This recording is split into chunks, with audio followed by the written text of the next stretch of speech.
రాత్రి యొక్క మనం చదువుకున్న యొక్క వాక్యంలోనే దేవుడు మాట్లాడుతూ ఉన్నాడు. మీ ఆలోచనల కంటేను నా ఆలోచనలు, మీ తలంపుల కంటేను నా తలంపులు, మీ మార్గములు ఆలోచన, మీరు నడిచే యొక్క మార్గముల కంటేను ఉన్నతమైనగా నేను నడుస్తాను. అలాగే మీరు నడిపిస్తూ ఉన్నప్పుడు మనుషులు ఎవ్వరు కూడా మిమ్మల్ని మెచ్చుకోకపోయినా, మిమ్మల్ని పొగడకపోయినా, మీద అసూయపడినా, ఎవరి చేత ఆయన మీ మీద పూల వర్షం కురిపిస్తాడంట?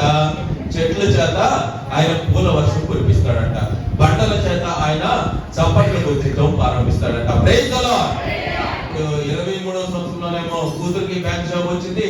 24 స్టార్టింగ్ లోనే జనవరిలోనే కొడుకు జాబ్ వచ్చింది. ఇప్పుడు జోసెఫ్ అని ఎంత ఉంటే ఎట్లా ఉండేది? అందరూ కూడా ప్రశంసల వర్షం కురిపిస్తా ఉంటారు. వాళ్ళ ఫ్యామిలీని చూసి ఆహా దేవుడు ఎంతగా ఆశీర్వదించాడో అనుకుంటారు. వాళ్ళందరూ ఒకసారి ఏ హోటల్కో ఇంట్లోనూ కూర్చొని చక్కగా ఒక టీమ్ గా ఉన్నప్పుడు ఆహా దేవుని చేత ఆశీర్వదింపబడిన వాడు ఈ విధంగా ఉంటారు ఆ ఫ్యామిలీ అంటారు. జోసెఫ్ అన్న ఫ్యామిలీ కూడా అందరూ ఒకసారి గట్టిగా క్లాస్. యెహోవా యందు భయభక్తులు కలిగిన వాడు ఇలాగా ఆశీర్వదింపబడుతున్నారు. ఏమైందంట? వాళ్ళ యొక్క భార్య ముందు జోసెఫ్ అన్న కష్టార్జితం ఎక్కడికి వస్తుందంట? చక్కగా ఇంట్లోకి వస్తుందంట. తన భార్య ఏ విధంగా ఉండిద్దంట? ఫలించడి ద్రాక్షవల్లిలా ఉండిద్దంట. వాళ్ళ భోజనపు బల్ల చుట్టూ వాళ్ళ పిల్లలు ఇప్పుడు ఎట్లా ఉన్నారంట? మంచి ఒలీవ మొక్కల వలె ఉన్నాడు. ఆమేన్, హల్లెలూయా. ఇలాంటి యొక్క స్థితి ప్రతి ఒక్క కుటుంబానికి దేవుడు అందిస్తాడని రాత్రి మనకు వాగ్దానం చేశాడు. ఆయన నేను అంటున్నాడు, నేను మీతో అందరితో ఒక మాట్లాడబోతూ ఉన్నాను. ఆ వచనము సఫలమయ్యేలాగా ఆ బాధ్యత అంతా ఎవరి మీద ఉంది? మన మీదే ఉంది. ఎందుకని? ఒక ఆలోచన ప్రకారంగా దేవుడు నీకు వాగ్దానం చేశాడంటే ఆ వాగ్దానాన్ని బట్టి నువ్వు ఏం చేయడం ప్రారంభించాలి? నీ మనసులో ఒక నిర్ణయం తీసుకోవడం ప్రారంభించాలి. ఏదైతే ఆ నిర్ణయం నువ్వు తీసుకుంటావో దానిని ముందుకు నడిపించేవారు ఎవరంట? ఆ ప్రభు అయిన యేసుక్రీస్తే. నిజంగా ప్రియమైన దేవుని బిడ్డలారా, లోకం ఎంతో మోసకరంగాను యొక్క వేషాలతోనూ ఎవరిని నమ్మాలో ఎవరిని నమ్మకూడదు అన్న యొక్క స్థితిలోను మంచికి పోయిన చెడు మాత్రమే ఎదురవుతున్న రోజుల్లో దేవుని యొక్క కృప, ఆయన యొక్క సన్నిధి ఎంతైనా మనకి తోడుగా ఉండడం అవసరం. ఎందుకంటే ఒకళ్ళు మెల్లమెల్లగా ఎదుగుతున్నారు అంటే కనుక ఈ లోకంలో ఉన్న అనేక మంది ఏం చేస్తూ ఉంటారు? మనుషులని దూషించడం ప్రారంభిస్తూ ఉంటారు, అవమానించడం ప్రారంభిస్తూ ఉంటారు, లేకపోని యొక్క విషయాలు అన్ని కూడా చెప్తూ ఉంటారు. ఏదైతే మీరు సంతోషకరంగా ఉండటం ప్రారంభిస్తున్నారో ఆ సంతోషాన్ని నాశనం చేయడానికి మాటల రూపేణ అనేకమైన మాటలు వాళ్ళు ఉన్నవి లేనివి భ్రమపరిచేవి అన్ని చేస్తారు. అందుకని దేవుని సన్నిధానంలో దేనిని పట్టుకొని, ఆ వాక్యాన్ని పట్టుకొని ఏదైతే ఉన్నదో ఆ వాక్యాన్ని బట్టి మౌనముగా దేవుని సన్నిధానంలో మనము ఆయన తోడుని పట్టుకొని ఆయన వాక్యాన్ని పట్టుకొని నడవడమే. ఈ లోకంతో మనకి సంబంధం లేదు. దేవుని వాక్యం ఏదైతే మనకి చెప్తా ఉందో, దేవుని యొక్క వాక్యం ఎటువైపు అయితే మనల్ని నడిపిస్తా ఉందో అటువైపు కనుక మనము నడుస్తూ ఉంటే నువ్వు ఎన్నడూ కూడా భయపడేవాడిగా దేవుడు వచ్చడు. యెషయా గ్రంథం 43వ అధ్యాయం అంటాడు, యాకోబు, ఇశ్రాయేలు, నిన్ను నిర్మించిన వాడను నేను, నీతో మాట్లాడుతున్న వాడని నేను, పర్వతములు చెదరిపోయినను మెట్టలు తత్తరిల్లునను నా కృప నిన్ను ఎప్పటికీ కూడా విడిచిపోదు. ఆమేన్.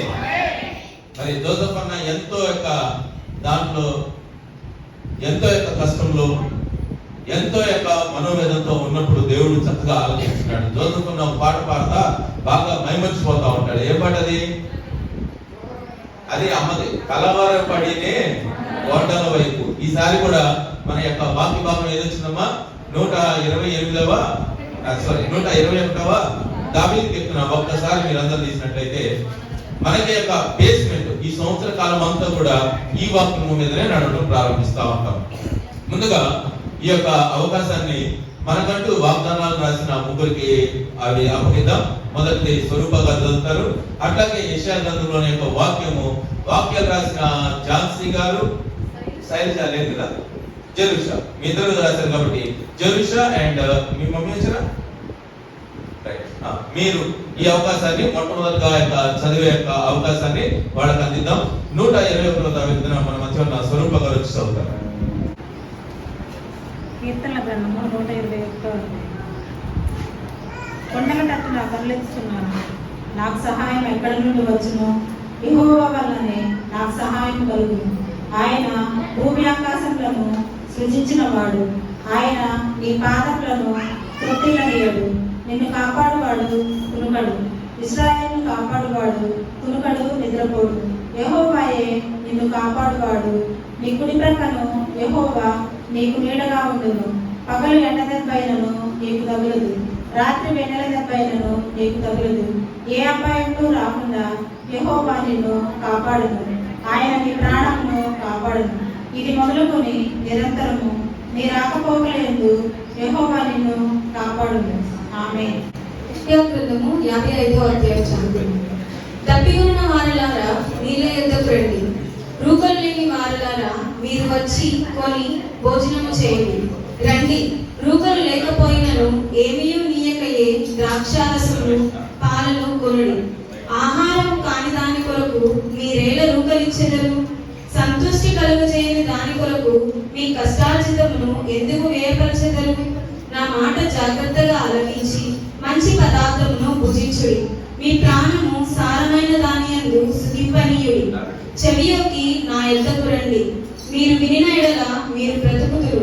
నేను మీతో నిత్య నిబంధన చేసేదను.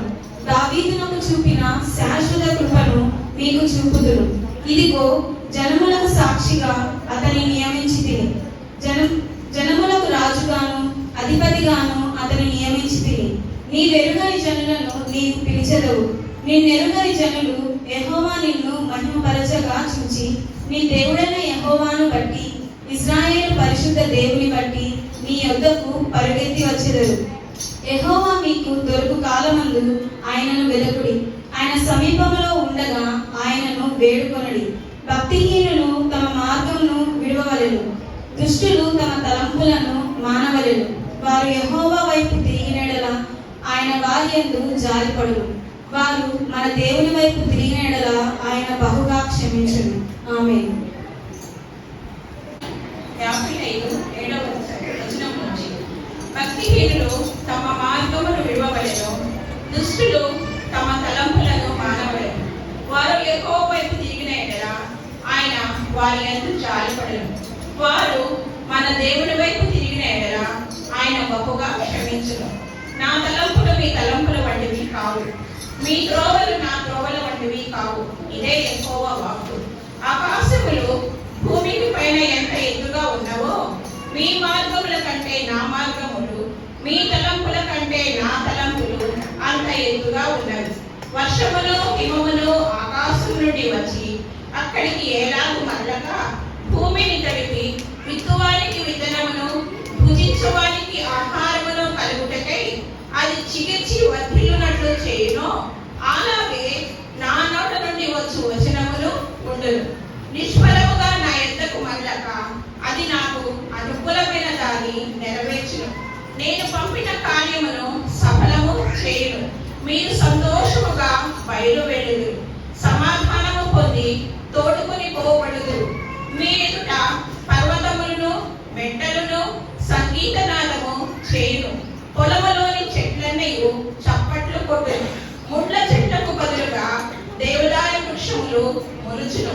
దురదగొండి చెట్లకు బదులుగా గొంజి వృక్షములు ఎదుగును. అది యెహోవాకు ఖ్యాతిగాను ఆయనకు కొట్టి వేయబడని నిత్యమైన జ్ఞాపక సూచనగాను ఉండును.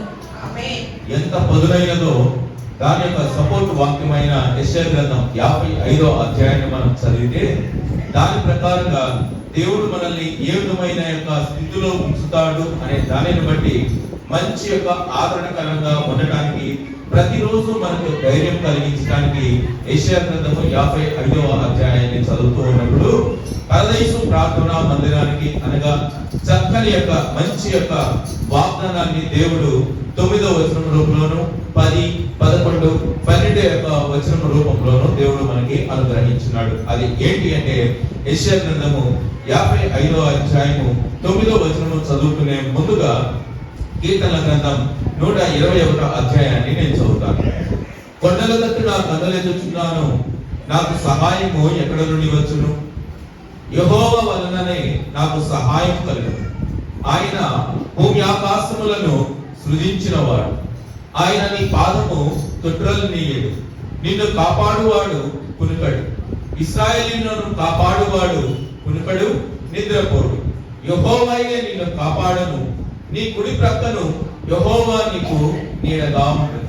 పగలు ఎండ దెబ్బ అయినను నీకు తగలదు, రాత్రి వెన్నెల దెబ్బ అయినను నీకు తగలదు.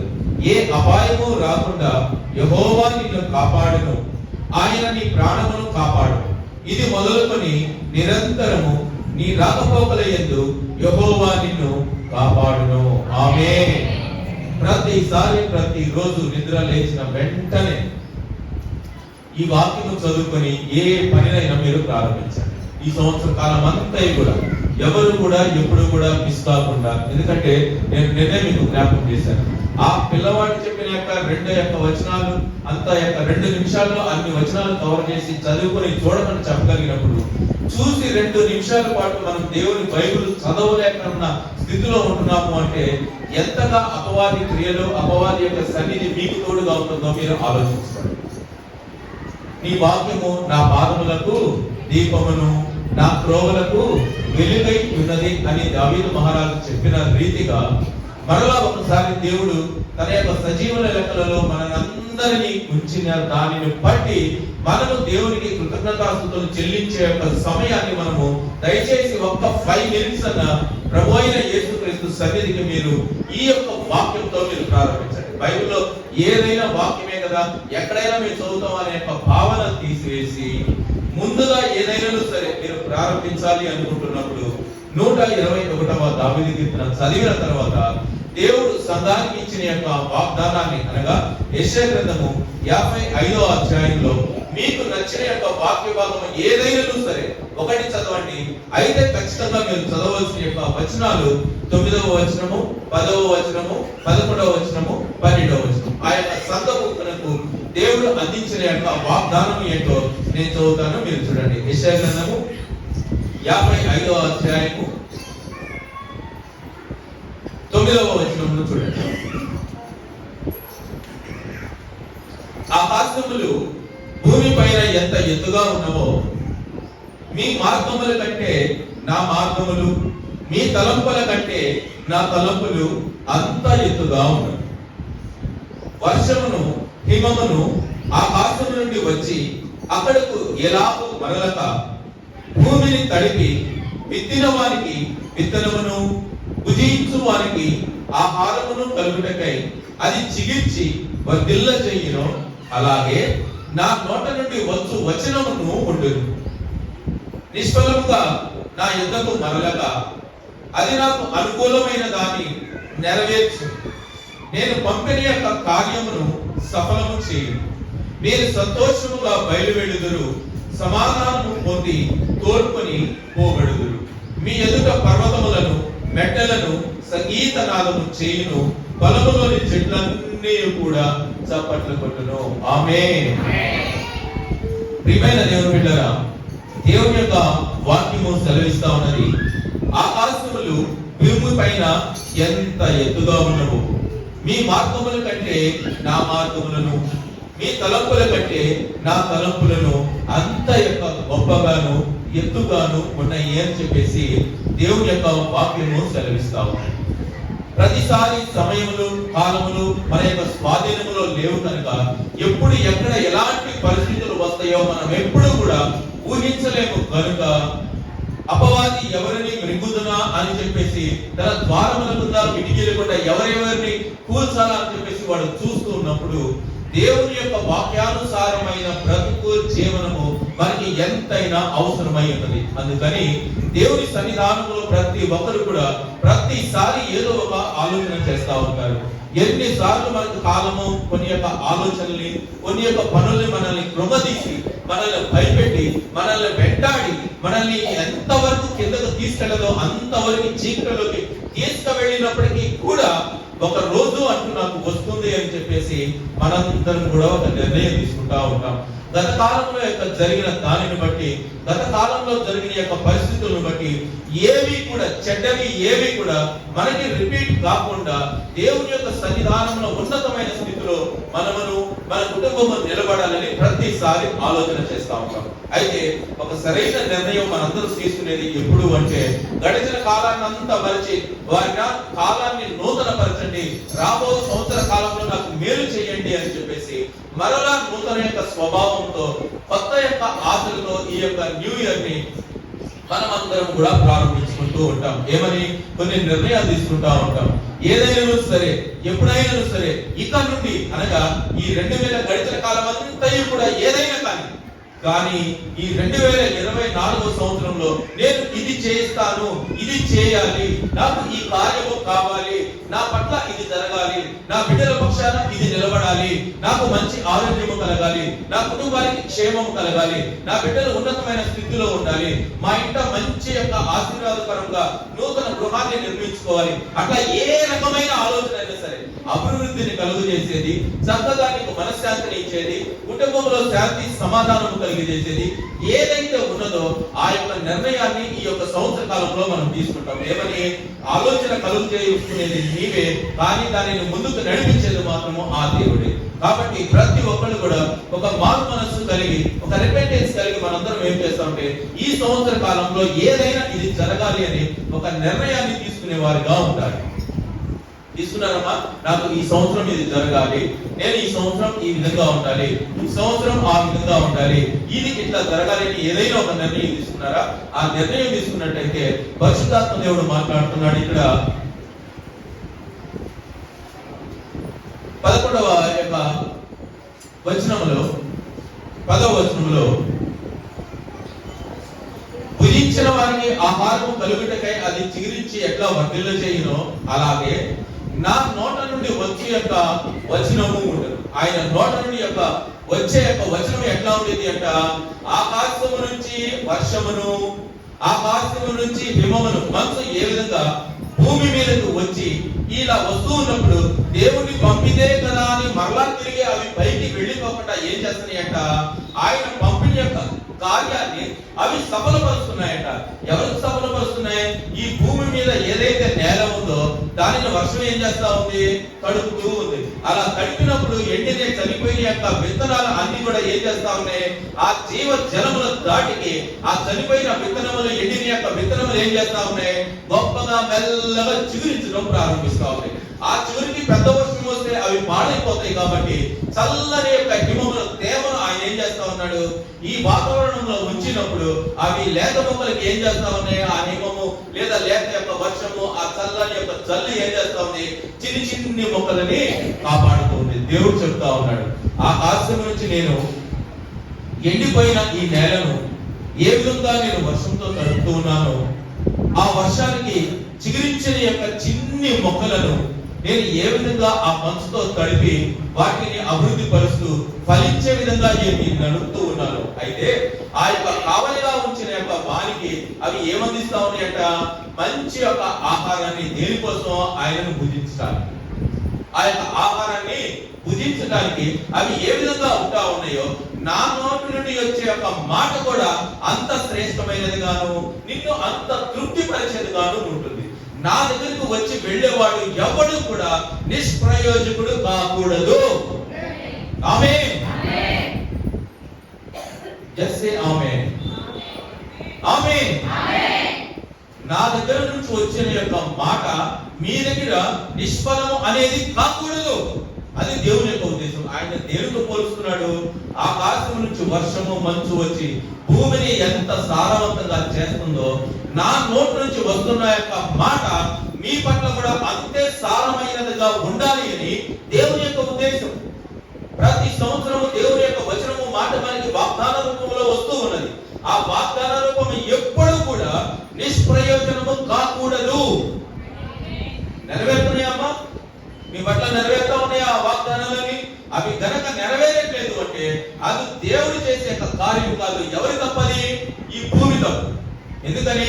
ఆయన ఆకాశమును, వర్షమును చక్కగా పండిస్తున్నప్పుడు సేద్యపరుస్తున్న వాడు, దానికి కావలి ఉండవలసిన వాడు, రక్షించవలసిన వాడు, దాన్ని కేర్ చేసుకోవాల్సిన వాడు అంతా కూడా మనమే.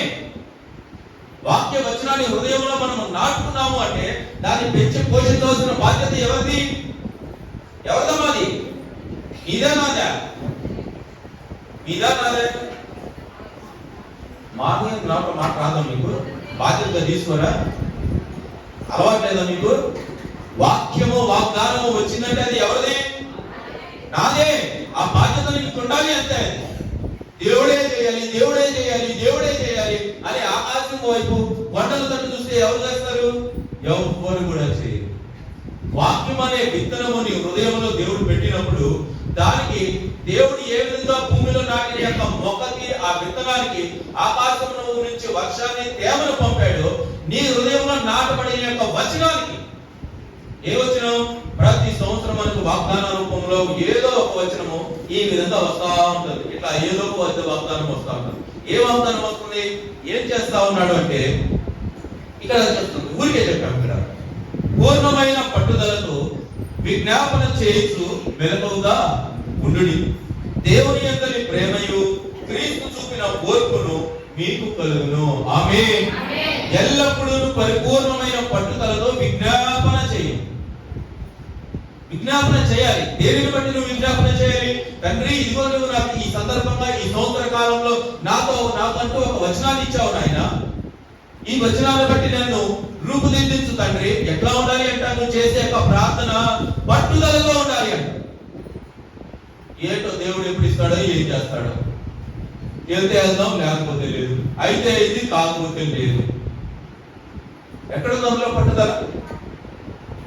అందులో పట్టుదల ఎక్కడుంది? ప్రార్థనకి టైంకి రావాలి అనే పట్టుదల ఉండాలి. సంఘం నేను ఎప్పుడు మానేయకూడదు అనే పట్టుదల ఉండాలి. నిద్ర లేచిన వెంటనే నేను ప్రార్థనతో మొదలు పెట్టాలి అని ఒక పట్టుదల ఉండాలి. లేచిన వెంటనే చక్కగా ఫ్రెష్ అయ్యి మోకరించి దేవుని సన్నిధానంలో కొంచెం సేపు అయినా, ఒక్క 10 నిమిషాలైనను సరే, ఒక్క 10 నిమిషాలైనను సరే దేవుని యొక్క బైబిల్ వాక్యాన్ని నేను చదవాలి అని పట్టుదల కలిగి ఉండాలి. నా పిల్లలకి దేవుని యొక్క వాక్యాన్ని నేర్పించాలి అని పట్టుదలగా ఉండాలి. నా బిడ్డలు దేవుని సన్నిధానంలో చక్కగా పాటలు పాడుతూ గెంతులు వేస్తూ అని ఉండాలి అని పట్టుదల కలిగి ఉండాలి. నీ భర్తను మార్చుకోవాలి అని పట్టుదల కలిగి ఉండాలి. నీ కుమార్తెలను మార్చుకోవాలి అని పట్టుదల కలిగి ఉండాలి. నీ కుటుంబము మంచి అభివృద్ధి స్థితిలో ఉండాలి అంటే దేవుని యొక్క వాక్యము ఒక్కటే నాకు ఆధారము అని నువ్వు నిరీక్షణ కలిగి, ఓర్పు కలిగి దేవుని సన్నిధానంలో దాన్ని కనిపెట్టుకునే దానిలా. జ్ఞానవంతురాలు తన ఇల్లు కట్టు. బుద్ధిగల కన్యకులు ఏం చేస్తా ఉన్నారంట?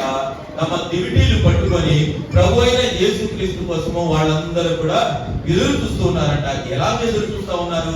తమ యొక్క సిద్ధలలో నూనె పోసుకొని, ఒకవేళ అది అయిపోతే కనుక ఇంకా మాకు కావాలి అని చెప్పేసి వాళ్ళు ఏమున్నారు? కొంత స్పేస్ ఎక్కువగా పక్కన పెట్టుకొని ఉన్నారు. ఇదంతా దేని వల్ల వచ్చింది? మా ప్రభు అయిన యేసుక్రీస్తుని మేము చూడాలి కనుక అని వాళ్ళు ఒక పట్టుదల కలిగి ఉన్నారు కనుక ఆ ఉన్నదానికి ఇంకా కొంత ఎక్స్ట్రా వాళ్ళు పెట్టుకొని ఏం చేస్తూ ఉన్నారు? ఎదురు చూస్తూ ఉన్నారు. విజ్ఞాపన, దేవుని సన్నిధానంలో ప్రార్థన చేసినప్పుడు కూడా పట్టుదల కలిగి మనం ప్రార్థన చేయాలి. ప్రతి విషయంలో నేను దేవునికి దగ్గరగా ఉండాలి అని చెప్పేసి నువ్వు పట్టుదల కలిగి విజ్ఞాపన చేయాలి. ఎన్ని కారణాలు చెప్తాము? ప్రార్థన ఎందుకు రావట్లేదమ్మా అంటే 1,00,000 కారణాలు చెప్తాం. బైబిల్ ఎందుకు చదవట్లేదమ్మా అంటే 1,00,000 కారణాలు చెప్తాం. దేవుని మందిరాన్ని నువ్వు ఒక రోజు మిస్ అవుతున్నావు అంటే ఎంత యొక్క దీనిని, ఎంత యొక్క చీకటిలోకి నువ్వు వెళ్తున్నావో నీకు తెలియట్లేదు. అప్పుడు ఏం చేస్తావు? నా దగ్గరికి వచ్చి రకరకాల కబుర్లు చెప్పడం ప్రారంభిస్తావు. ఎందుకని? నీవు కరెక్ట్ అయిన పని చేయలేదు కనుక, కరెక్ట్ అయిన నడతలో నువ్వు నడవట్లేదు కనుక, నువ్వు ఊహించిన దానికంటే దేవుడు ఇంకా అత్యధికంగా ఊహిస్తాడని నువ్వు ఎరగట్లేదు కనుక. ప్రతి కార్యంలో దేవుని పని అంటే వెనక వేసేవాడు ఏమవుతాడు? శాపగ్రస్తులే అవుతారు. వాడు ఎలాగో ఆశీర్వదింపబడతారు. వారి కుటుంబంలో శాంతి సమాధానం ఎట్లా వర్ధిల్లుతుంది? వారి యొక్క భోజనం బల్ల చుట్టూ వారి పిల్లలు ఒలివ మొక్కల వలె ఏ విధంగా ఉంటారు? దేవుని యొక్క వాక్యాన్ని, దేవుని యొక్క పనిని వెనక వేసేవాడు, దేవుని మందిరానికి దూరం అయ్యేవాడు, దేవుని యొక్క వాక్యానికి దూరంగా జరిగే వాళ్ళందరూ కూడా చీకటుల యొక్క ద్వారానికి వాళ్ళ దగ్గర అవుతున్నట్టే. అయితే ప్రభు అయిన దేవుని యొక్క వాక్యం ఏం సెలవిస్తా ఉందంటే, నా వచనాన్ని నేను నీకు అందిస్తున్నాను, ఆ వచనాన్ని నువ్వు పట్టుదలతో పట్టుకో, అది యొక్క ఎప్పటికీ కూడా నిష్ప్రయోజనం అనేదే కాకూడదు. ఆమేన్. పట్టుదల కలిగి ఉన్నారమ్మా? నూతన సంవత్సరంలో వాగ్దానం తీసుకుందామని పట్టుదల కలిగి ఉన్నారా? వాగ్దానం తీసుకుందామని పట్టుదలగా ఉన్నారా? దాన్ని అనుసరిద్దామని పట్టుదలగా ఉన్నారా? అక్కడే తేడా పడింది. వాగ్దానం ఈ సంవత్సరం ఎట్లయినా నేను తీసుకోవాలనుకుంటారు. తీసుకున్న తర్వాత ఏం చేస్తారు? హాయిగా ఏమొచ్చిందమ్మా వాగ్దానం అంటే అందరూ మంచిది. కనీసం ఈ సంవత్సరం ఏ వాగ్దానం వచ్చింది అని ఎవరన్నా అడిగారంటే నాకు భయం వేస్తుంది.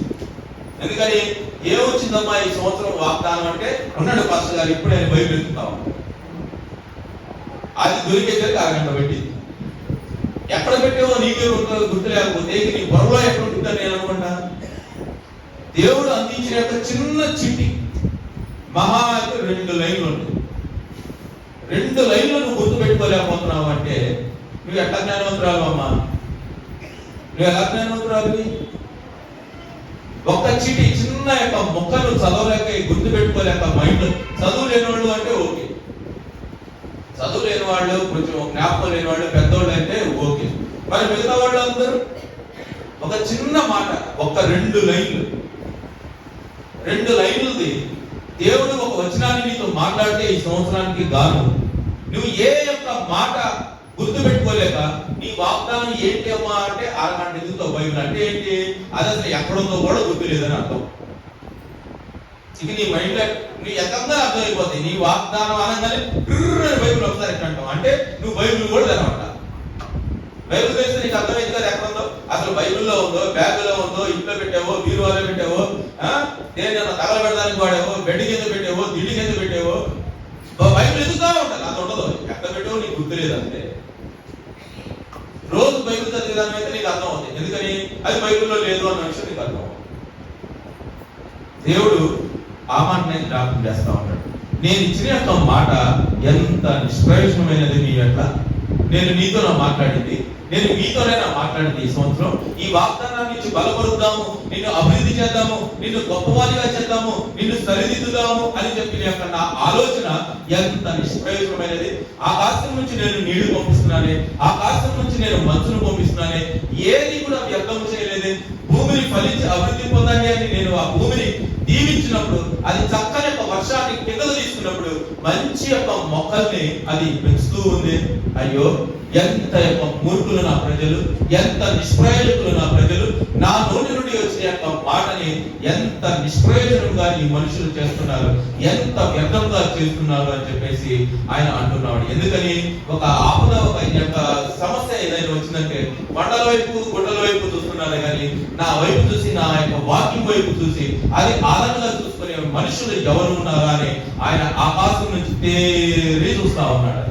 ఎందుకని నా దీనికి వచ్చిన యొక్క వచనము మీ దృష్టిలో, మీ యొక్క దీంట్లో అది వ్యర్థమైపోయినదే, నిష్ప్రయోజనమైనదే, వీరినా నేను కలుగు చేసింది అని చెప్పేసి ఆయన అనుకుంటున్నాడు. అయితే ఆయన జ్ఞాపకం చేస్తున్నాడు, ఎప్పుడైతే మీరు ఆ వచనాన్ని పట్టుకొని నడవడం ప్రారంభిస్తారో అప్పుడు ఏం చేస్తాయంట, పర్వతములు, చెట్లు, పుట్టలు, గోటలు, జల వృక్షాలు అన్ని కూడా ఏం చేస్తాయంట, మీ గురించి చప్పట్లు కొడుతూ, మారుమోగుతూ, సంగీత నాట్యములు చేస్తూ, నాట్యాలు చేస్తూ, మీ మీద పూలు కలుగుతూ ఎంతో యొక్క గొప్పగా మిమ్మల్ని అందరినీ కూడా చేసేవారిగా ఉన్నదంట. Praise the lord. మరలా జ్ఞాపకం చేస్తున్నాను, దేవుని యొక్క వాక్యము కీర్తన గ్రంథము ఈ సంవత్సరానికి కాదు 121వ అధ్యాయము, అలాగే యెషయా గ్రంథము 55వ అధ్యాయము, ఆ 55వ అధ్యాయంలో 9, 10, 11, 12 ఒక వచనాన్ని కంపల్సరీగా డైలీ రోజుకి ఒక్కసారైనా మీరు చదవండి. ఎంతో ఎంత ధన్యత దేవుడు మీకు అందజేస్తాడు. ఏదైనా సరే మీకు చదవాలి అనిపించినప్పుడు యెషయా గ్రంథంలో 16 వచనాలు ఎన్నో ఉన్నాయి, వాటిలో ఏదైనా చదవండి. అలాగే మీకు ఇంకా చదవాలి అనిపిస్తే పోయిన సంవత్సరమైన వాగ్దానాన్ని, పోయిన సంవత్సరంలో ఇచ్చిన యొక్క యెషయా గ్రంథం 43వ అధ్యాయాన్ని, అలాగే కీర్తన గ్రంథం 128ని ఏదైనా చదవండి. మీకు ఆదరణకరంగా ఉంటుంది. దేవుడు క్షేమంతో ఆయన వచనములను అన్నిటినీ మీకు అందించబోయే వాగ్దాన రూపంలో అన్నిటినీ చక్కని యొక్క ప్రయోజనకరంగాను మిమ్మల్ని అభివృద్ధి పరిచేదిగాను ఉండును గాక. దేవుడు ఎల్లవేళలా మీకు క్షేమాన్ని కలుగజేస్తూ మంచి ఐశ్వర్యమును, గొప్ప ధననిధిని, సుఖ సంతోషములను, సమాధానమును మీ కుటుంబంలో ఉంచును గాక. మీ భోజనపు బల్ల చుట్టూ మీ యొక్క పిల్లలు ఒలీవ మొక్కల వలె ఉండును గాక. మీ ఇంట మీ యొక్క భార్య ఫలించడి ద్రాక్షావళి వలె ఉండును గాక. మీ వలన మీ భర్తకి మంచి పేరును, మంచి ఖ్యాతిని వచ్చునట్లుగా దేవుడు మీ కుటుంబాన్ని ఆశీర్వదించును గాక. యెహోవా యందు భయభక్తులు కలిగిన వాడు ఈ లాభన ఆశీర్వదింపబడను అన్నట్లుగా అక్కడ చెప్పిన ప్రతి వచనము మీ కుటుంబంలో దేవుడు సంపూర్తి చేసి చక్కని యొక్క స్థితిలో మిమ్మల్ని నడిపించును గాక. దేవుడు అందించబోయే యొక్క వాక్యము మీ పట్ల చక్కగా రాకుండానట్లుగా మీకు మంచి యొక్క జరిగినట్లుగా స్వప్రయోజనము ఏది ఆశించకుండా దేవునికే మహిమ ఘనత ప్రభావం వస్తులాగున ఆ వచనము మీ పట్ల మంచి కార్యమును చేయనుగాక.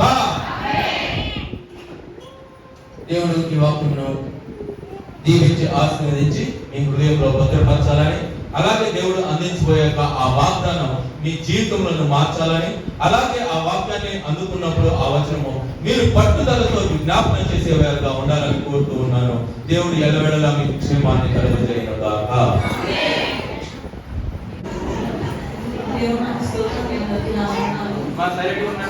పోయిన సంవత్సరం నాకు వచ్చిన వాగ్దానం కీర్తనలు 135వ అధ్యాయం 3వ వచనం మరియు ఫిబ్రవరి 11వ అధ్యాయం 1వ వచనం అన్నమాట.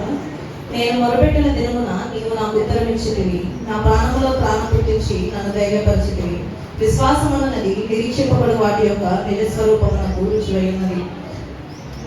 యాక్చువల్లీ ఏంటంటే నాకు ఈ వాగ్దానం నా లైఫ్లో ది మోస్ట్ ఇంపార్టెంట్ వాగ్దానం అన్నమాట. నా పాస్ట్, ప్రెసెంట్, ఫ్యూచర్ అనేది ఈ వాగ్దానం ఉంది. 3 ఫేజెస్ కింద 3 లైన్స్ కింద ఉందన్నమాట. ఎందుకంటే ఒక 4 years బ్యాక్ అన్నమాట నాకు లైఫ్ లో ఒక హోప్ అనేది లేదు అసలు. ఎట్లా అనిపించింది అంటే నా లైఫ్ ఇంకా ఎండ్ పెట్టేసుకుంటే బాగుంటుంది. మా మదర్ చెప్పారు, నాకు షేర్ చేసుకోవడానికి ఎవరు లేరు. అది ఒకదాన్ని అయిపోయాను. నాకు అసలు ఏంటి కొన్ని నెలలు అన్నమాట ఎంత డిప్రెస్డ్గా ఉన్నా అంటే నేను బతకలేనేమో, నాకు షేర్ చేసుకోవడానికి ఎవరు తెలియట్లేదు. అందరూ ఉన్నారు కానీ నేను ఎవరికి చెప్పుకోవాలో తెలియట్లేదు. ఫోన్లో చాలా కాంటాక్ట్స్ ఉన్నాయి నేను చెప్పుకోవడానికి, కానీ నాకు మనసుకు దగ్గర అనిపించేది ఏది లేదు. ప్రతిరోజు ఏడ్చుకుంటా అంతే దేవుడితో. నేనేంటి నా పరిస్థితి ఏంటి నాకు ఉండాలనిపించలేదు. ఎగ్జాక్ట్గా నవంబర్ ఎండింగ్, డిసెంబర్ స్టార్టింగ్ ఆ టైంకి అసలు లేదు, నేను బతకను, నాకు వద్దు ఈ లైఫ్ అనిపించి నేను సూసైడ్ కూడా నేను అటెంప్ట్ చేశాను. తర్వాత నాకు అనిపించింది నేను ఏదో తప్పు చేస్తున్నాను లేవా, నాకు ఏంటి అర్థం కాదు, నా ఫ్యూచర్ ఇది నాకు కాదు, ఇది నా వే కాదు అని చెప్పేసి కూర్చొని ఒక్కదాన్ని ఏడ్చుకుంటా. ఎంత ఏడ్చుకుంటున్నా అంటే చెప్పుకోలేను ఒకరికి, ఎంత ఏడుస్తున్నాను. నా బాధ ఇదంతా అసలు తెలియదు ఎట్లా చెప్పుకోవాలి అని ఏడ్చుకుంటూ కూర్చునేదాన్ని, దేవుడు పాట పెట్టుకోలేదాన్ని. ఆ టైంలో నా వేదనలో వెతికి ఆ పాట ప్రతిరోజు వినేదాన్ని అనమాట. అలా ఇంకా డిసెంబర్ ఎండింగ్ టైంకి మా నాన్నమ్మ వచ్చిందన్నమాట, పాస్టర్ గారు. అలా వచ్చినప్పుడు నా దగ్గర ఉండు అంటే నేను అట్లాగే ప్రేయర్ చేసుకుంటా అన్నాను. ఒకరోజు ఇంకా అసలు నా వల్ల కాదు, ఏంటి నా లైఫ్, నాకు వద్దు ఈ లైఫ్ అనిపించి అలా నేను కూర్చొని నేర్చుకుంటున్నాను. ద నెక్స్ట్ డే మా నాన్నమ్మ వచ్చారు, నా దగ్గర ఉండు, నువ్వు ఎందుకు ఒక్కదాన్ని ఇక్కడ ఉంటున్నావు ఇట్లా అని తన దగ్గర తీసుకెళ్ళారు. ఆ టైంలో నాకు సెకండ్ లైన్ అన్నమాట, నా ప్రాణంలో ప్రాణం పుట్టించి నన్ను ధైర్యపరిచితివి అన్న వాగ్దానం అది నా ప్రెసెంట్ అన్నమాట. అలా వచ్చినప్పుడు కూడా నేను చాలా భయంతో వచ్చాను. ఎందుకంటే నేను మాట్లాడడానికి అంతా ఉంటా కానీ మింగిల్ అవ్వలేనేమో, ఇంట్రోవర్ట్ కాబట్టి నాకు కొంచెం ఎక్కడో చిన్న భయాలు ఉండేవి అన్నమాట. ఆ తర్వాత నేను హోల్ ఫ్యామిలీలో జీవితో తప్ప నేను అంత క్లోజ్ ఎవరితో లేదు. తనకి ఎదురున్నా తనకే షేర్ చేసేసుకునేదాన్ని. అలా నేను మనసు గడిచిపోతే ప్రతి ఒక్కరితో కలిసిపోయాను. వాళ్ళందరూ నేనున్నా అని చెప్పేసి నాకు అలా నన్ను ధైర్యపరిచారు ప్రతి ఒక్క విషయంలో కూడా. ఇప్పటికీ నాకు ఒక చిన్న హెల్త్ బాగాలేదంటే వాళ్ళందరూ ఎంత బాధపడతారు అనేది ప్రతిసారి నాకు ఒకసారి ఫోన్ చేసేస్తారు అనమాట, ఎలా ఇప్పుడు టాబ్లెట్స్ ఏమన్నా ఇట్లా. అట్లా నాకు వీళ్ళంతా నన్ను ఎంత ధైర్యపరిచారంటే నేను ఏదైనా షేర్ చేసుకోగలను, వాళ్ళతో ఏదైనా చెప్పుకోగలను అన్నట్టు ఉందన్నమాట. అసలు ఎంత ఫ్రెండ్లీగా ఉంటామంటే ఈవెన్ బాబాయ్ అయినా అంతైనా సరే వాళ్ళు ఎంత క్లోజ్ అయిపోయారంటే అట్లీస్ట్ ఇన్ని ఇయర్స్లో అంత బాండ్ లేదు నాకు ఇప్పుడు వాళ్ళతో. బట్ ఇప్పుడైతే ఎంత ఫ్రెండ్లీగా షేర్ చేసుకుంటున్నా అంటే కలిసామంటే చాలా అసలు ఎంత ఫ్రెండ్లీగా మాట్లాడుకుంటాము, ప్రతి ఒక్క విషయం నన్ను ధైర్యపరచడం కానీ ఇట్లా. అండ్ నాకు విశ్వాసం అన్నది నిరీక్షింపబడి వాటి యొక్క నిజస్వరూపంలో రుజువైనది అని చెప్పేసి లాస్ట్ టైం వచ్చింది. సో అట్లా అన్నప్పుడు నా ఫ్యూచర్ ఇంకా సెటిల్ అవ్వాలి అని చెప్పేసి నాకు ఈ వాతావరణం వచ్చినప్పటి నుంచి టెన్షన్ అనమాట. నాకు మంత్ గడిచేపోతే నాకు టెన్షన్ పెరుగుతూ ఉంటుంది. ఎంత ప్రెషర్ తీసుకుంటున్నా అంటే నాకు ఒక్కొక్క హెడేక్ అనేది స్టార్ట్ అయింది, తల బద్దలైపోతూ ఉంటుంది అనమాట. అసలు నా ఫ్యూచర్ ఏంటి అని ఈ విషయం నేను అసలు ఎప్పుడు ఇంట్లో వాళ్ళతో ఎక్కువగా డిస్కస్ చేయను. ఎందుకంటే నేను ఇంత ప్రెషర్ తీసుకుంటున్నాను, వాళ్ళకి ఫీల్ అవుతారేమో, వాళ్ళని బాధపెట్టి దాన్ని అవుతానేమో, నేను ప్రెషర్ తీసుకుంటున్నాను. ప్రతిరోజు హార్డ్ వర్క్ చేస్తున్నాను. ఎంత హార్డ్ వర్క్ చేస్తున్నాను ఈవెన్ మిడ్ నైట్ కూడా అంతే. నేను కోడింగ్ అంతా నేర్చుకుంటాను, ఆన్లైన్లో మిడ్ నైట్ వరకు ప్రాక్టీస్ చేసుకుంటాను, ప్రేయర్ చేసుకుంటాను. ఏమన్నా లైఫ్ ఏంటి, నాకు ఒకటి ఉంది గోల్, నేను దాని వైపు అడుగులు వేయాలి, నేను ట్రై చేస్తున్నాను కానీ నాకు ఎందుకు అవ్వట్లేదు ఇట్లా ఇట్లా అని చెప్పేసి అనుకుంటే ఎవ్రీ మంత్ గడిచే కొద్దీ నాకు టెన్షన్ చేతులు షుగరింగ్ వచ్చేసేది అనమాట. అట్లా ఇంకా అక్టోబర్ మంత్ వచ్చేసరికి ఇంకా 2 నెలలే ఉంది క్రిస్మస్కి. నేను ఈ సంవత్సరమైనా నీ సన్నిధానంలో నేను సాక్షిగా నిలబడాలి, నేనంటూ నాకు ఒక గుర్తింపు ఉండాలి అని చెప్పేసి నేను అనుకున్నప్పుడు ఇంకా అక్టోబర్ దీపక వెళ్ళిపోయింది. అప్పటికి దీపక ఉన్నప్పుడు కూడా అందరూ కూర్చొని మాట్లాడుకున్నాము, అసలు మేము నీకు తోడుకుంటాము, ఎందుకు భయపడుతున్నావు, తప్పో కరెక్ట్ చెయ్యి, ఒక ట్రైల్ అయ్యి, మేము ఉన్నాం కదా నీ వెనక, ఇది కాకపోతే ఇంకొకటి వస్తుంది అని వాళ్ళు నాకు ప్రతి ఒక్క విషయంలో ధైర్యం చెప్తానే ఉన్నారు. ఒక్కసారి కూడా నేను ఒంటరిగా ఉండిపోయాను, ఒంటరిగా మిగిలిపోయాను, నాకెవరు లేరు నా ఫీలింగ్ నాకు ఇప్పటివరకు రాలేదు. వాళ్ళ దగ్గరకు వచ్చాక ఏ రోజు నేను ఒంటరిగా ఫీల్ అవ్వలేదు, అంత లోన్లీనెస్ తో కూడా నాకు ఏదైనా వచ్చిన ధైర్యంగా షేర్ చేసుకునేలా దేవుడు నాకు నా ప్రాణంలో ప్రాణం పుట్టించిన ధైర్యపరిచింది. మన వాగ్దానము నిజంగా నాకు ఆ మూమెంట్ అనమాట. ఏదైనా నాకు అంత ధైర్యం చెప్తున్నప్పుడు ఒకరోజు అందరూ కూర్చొని గ్యాదర్ అవుతున్నాము, వాళ్ళంతా చెప్తుంటే ఇంకెందుకు నువ్వు ఫైనాన్షియల్ అని ఆలోచించకు, మేము ఉన్నాము, మేము అప్పులు చేసుకుంటాం, ఏం చేసుకుంటాము, సెటిల్ అవుతాం, ఫస్ట్ ఆ రోజు చూడు నువ్వు అని చెప్పేసి అన్నప్పుడు కూడా నేను ఫస్ట్ అంత డేర్ చేయలేకపోయేదాన్ని. నేను ఇబ్బంది పెడతానేమో అన్న భయం నాకు ఎప్పుడూ ఉండేది. కానీ వాళ్ళు ఏ రోజు అలా తీసుకోలేదన్నమాట. వాళ్ళ మా అత్త కూడా తనకు ఒక 3వ కూతురుంటే ఎలా ఉండేదో తను అలాగే ఉంది, మా బాబాయ్ అలాగే ఉన్నాడు, మా జీజోలు అయితే వాళ్ళ సొంత చెల్లిలాగే నన్ను ట్రీట్ చేస్తున్నారు. ఇప్పటికీ వాళ్ళు అంత ట్రీట్ చేస్తున్నారు. నాకు ఒక రోజు బాగోపోయినా కూడా వాళ్ళు ఎంత ఇదిగా ఉంటారంటే గబగబ పరిగెత్తికెళ్ళి నువ్వు ఇట్లా కాదు ఇట్లా అని చెప్పేసి సొంత చెల్లెల్లాగా సొంత కూతురులాగా వాళ్ళు చూస్తున్నారు. ఈ రోజు నేను సన్నిధానంలో సాక్షిగా నిలబడి ఈ స్థితిలో ఉన్నానంటే కూడా దేవుడు వాళ్ళ వల్ల నాకు ఇచ్చిన ఈ వరమే. మరియు ఇంకా నాకు అక్టోబర్ ఎండింగ్ లో నేను ఇంటర్వ్యూ కాల్ వచ్చింది, నేను వెళ్ళాను, ఇంటర్వ్యూకి వెళ్ళాను. అప్పటికి ఇంటర్వ్యూకి హైదరాబాద్ వెళ్ళాను, అంత అవుతుంది కరెక్ట్ ఇన్ టైంకి నేను మెట్రో స్టేషన్ దగ్గర దిగాను. అక్కడ నుంచి వెళ్ళాలన్నమాట. వే అడుగుతున్నాను, ఎవరు తెలియదు అంటున్నారు. తర్వాత మా ఫ్రెండ్ కాల్ చేసి ఇట్లా నాకు రూట్ తెలియట్లేదు, మ్యాప్ అట్లీస్ట్ పెట్టు, నేను ఇట్లా చూసుకొని వస్తానని చెప్పేసి 1 అవర్ ఆల్మోస్ట్ ఇంటర్వ్యూ. నేను ఇన్ టైంకి ఒక ½ అవర్ వెళ్ళిపోవచ్చు, బట్ 1 అవర్ నాకు అక్కడ లేట్ అయింది. కరెక్ట్ ఎగ్జాక్ట్ టైంకి దిగాను, కానీ మ్యాప్ ఏమో తప్పు చూపిస్తుంది. వేరే వాళ్ళు అడ్రస్ అడుగుతున్నారు, చాలా మంది వాళ్ళకి తెలియదు అంటున్నారు. ఇంకో చోట ర్యాపిడో బుక్ చేస్తున్నారు అదే అడ్రస్కి, వాళ్ళు సగంలో దింపేశారు. అసలు లేదు మేడం ఈ మ్యాప్ ఏదో ఇక్కడ చూపిస్తున్నాను. నాకు కోపం వచ్చేస్తుంది. పక్క మా ఫ్రెండ్కి కాల్ చేసేసి నువ్వు ఏం పెట్టావు, ఇదంతా తప్పు చూపిస్తుంది. మళ్ళీ నేను ఆ మెట్రో చుట్టూ తిరిగి 1 అవర్. అసలు నాకు ఎలా అంటే ఏంటి దేవా, నేను ఫస్ట్ ఒక స్టెప్ తీసుకున్నాను కానీ నాకు ఎందుకు ఇంత లేట్ అవుతుంది, నాకు టెన్షన్ వచ్చేస్తుంది. 1 అవర్ లేట్, ఇప్పటికీ 45 మినిట్స్ అయింది, నేను ఏం చేయాలి, ఏం అర్థం కావట్లేదు అని చెప్పేసి ఏదో ఒక తెలియని భయం. అసలు ఏడు ఆ రోడ్డు మీద నేను ఏడ్ చేసుకుంటున్నాను. అసలు ఇది లేదంటే నాకు హోప్ లేదేమో అన్న ఫీలింగ్ వచ్చేసి ఏడ్ చేసుకుంటున్నా రోడ్డు మీద. అప్పటికి వీళ్ళందరూ నా కోసం వెయిట్ చేస్తున్నారు, వీళ్ళు ట్రైలర్ ఏముందిలే అంత వీళ్ళు నాకు ధైర్యం అయితే చెప్పారు. కానీ నాకుండే టెన్షన్ నాకు ఉంది అసలు.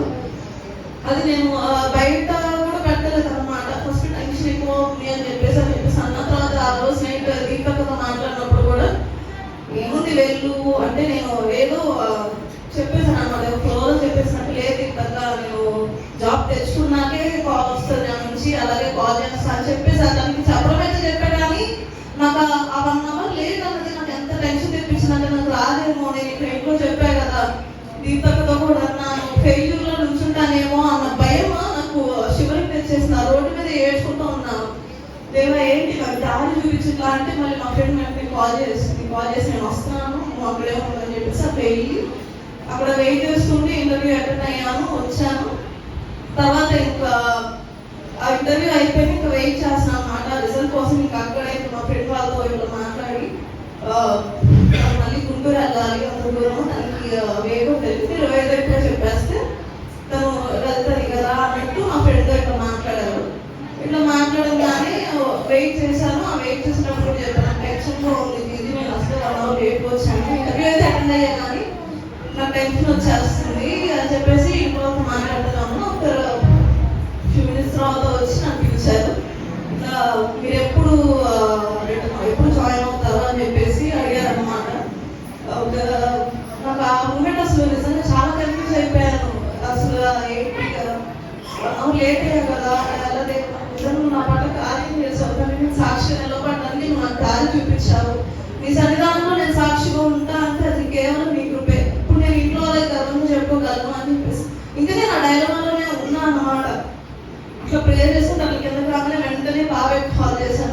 బాబాయ్ నాకు ఇలా వచ్చింది జాబ్ అని చెప్పేసి అనగానే నేను అంత నా ఫేస్ లో అంత స్మైల్ రాలేదు ఫస్ట్. ఈవెన్ ఫస్ట్ నేను అందుకు కాల్ చేయగానే మా బాబాయ్ ఎంత హ్యాపీగా ఉన్నాడంటే నిజంగా నా పట్ల అంత కేర్ చూపిస్తారనుకో నేను ఏ రోజు అనుకోలేదు. కానీ ఆ హ్యాపీనెస్ మా బాబాయ్ మాట్లాడుతున్నప్పుడు లిటరల్లీ నాకు ఏడుపు వచ్చేస్తుంది అన్నమాట. అసలు చాలా హ్యాపీగా ఫీల్ అయ్యారు.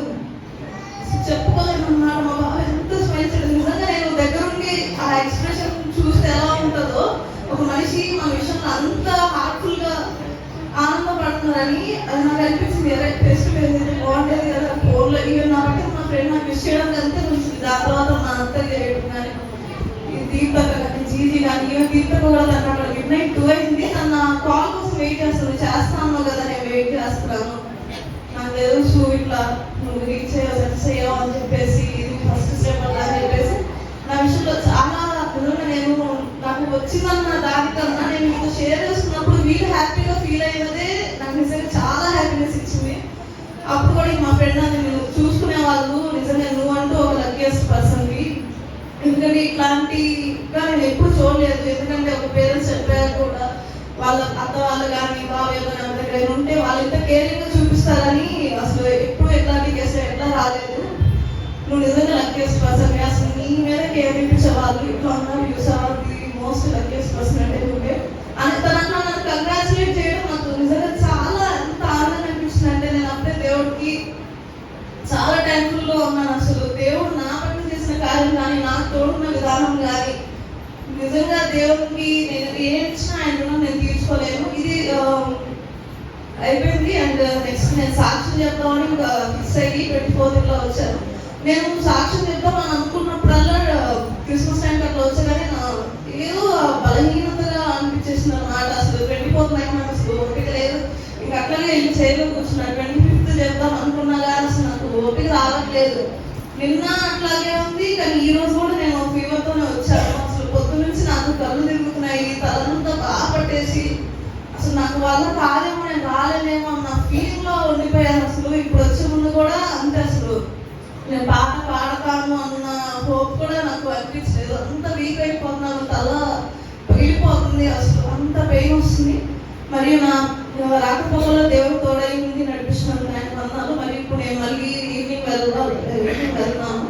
అప్పుడు కూడా దేవుడు నాకు తోడై ఉంది నడిపించాను. నా ఆరోగ్యం గురించి కూడా మీరందరూ మీ ప్రార్థనలో జ్ఞాపకం చేసుకోండి. మరియు నా కుటుంబం గురించి కూడా మీ ప్రార్థనలో జ్ఞాపకం చేసుకోండి. దేవుడు నమస్కారం. మీ అందరికీ నా వందనాలు.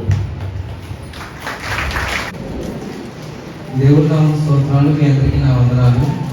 2023కి నాకు వచ్చిన వాగ్దానం ఏంటంటే, నీ దేవుడైన యెహోవా నీకిచ్చుచున్న దేశంలో నిన్ను ఆశీర్వదించును, తానే మిమ్మల్ని పూర్ణులుగా చేసి స్థిరపరిచి బలపరచును.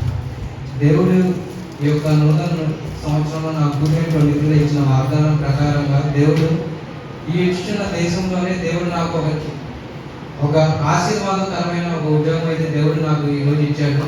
ఇందాకే జస్ట్ 11 గంటలకి రిజల్ట్ అనేది వదిలేరనమాట. ఈ ఆర్ఎంపి రూరల్ బ్యాంక్స్ లో నాకు జాబ్ అనేది దేవుడు దయచేసాడు. అందుని బట్టి దేవునికి స్తోత్రం. నేను ఈ సాక్ష్యాన్ని తర్వాత ఇంకోసారి షేర్ చేసుకుంటాను. ఈ యొక్క చిన్న సాక్ష్యం దేవుడు దీవించుగాక. ఆమేన్.